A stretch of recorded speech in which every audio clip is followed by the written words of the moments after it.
വിദേശ സർവകലാശാലകൾ അനുവദിക്കുമെന്ന ബജറ്റ് പ്രഖ്യാപനം CPM പുനഃപരിശോധിക്കുന്നു. വിഷയം ലോക്സഭാ തെരഞ്ഞെടുപ്പിന് ശേഷം പോളിറ്റ് ബ്യൂറോ ചർച്ച ചെയ്യും. CPIയുടെ വിയോജിപ്പ് കൂടി പരിഗണിച്ചാണ് തീരുമാനം. തുറന്ന ചർച്ചയാണ് വേണ്ടതെന്ന് CPM സംസ്ഥാന സെക്രട്ടറി MV ഗോവിന്ദൻ പ്രതികരിച്ചു. സംസ്ഥാന എക്സിക്യൂട്ടീവ് കൗൺസിൽ യോഗങ്ങളിൽ വലിയ വിമർശനമുയർന്ന പശ്ചാത്തലത്തിലാണ് വിദേശ സർവകലാശാല വിഷയത്തിൽ CPIക്കുള്ള എതിർപ്പ് സംസ്ഥാന സെക്രട്ടറി ബിനോയ് വിശ്വം CPMനെ അറിയിച്ചത്.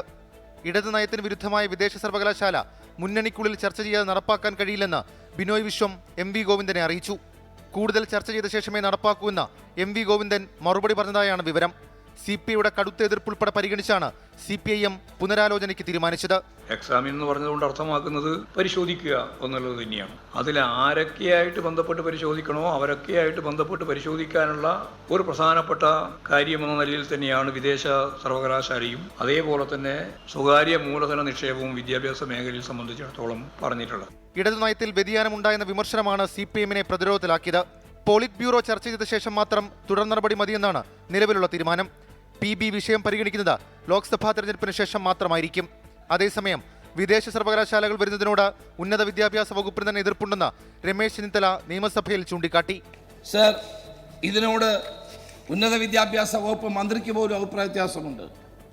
സർ, ഞങ്ങൾ സ്വകാര്യ സർവകലാശാലകൾ വിദേശ സർവകലാശാലകൾ അനുമതി നൽകുന്നതിനെ ഞങ്ങൾ എതിർക്കുന്നില്ല. ഞങ്ങളതിനെ സ്വാഗതം ചെയ്യുന്നു. നമ്മുടെ നാട്ടിലെ ചെറുപ്പക്കാർ മറ്റ് രാജ്യങ്ങളിൽ പോയി വിദ്യാഭ്യാസം ചെയ്ത് കേരളത്തിൽ ഇപ്പം ജനങ്ങളില്ലാത്ത അവസ്ഥയിലേക്കാണ് മാറുന്നത്.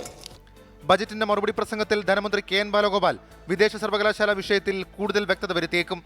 24 തിരുവനന്തപുരം.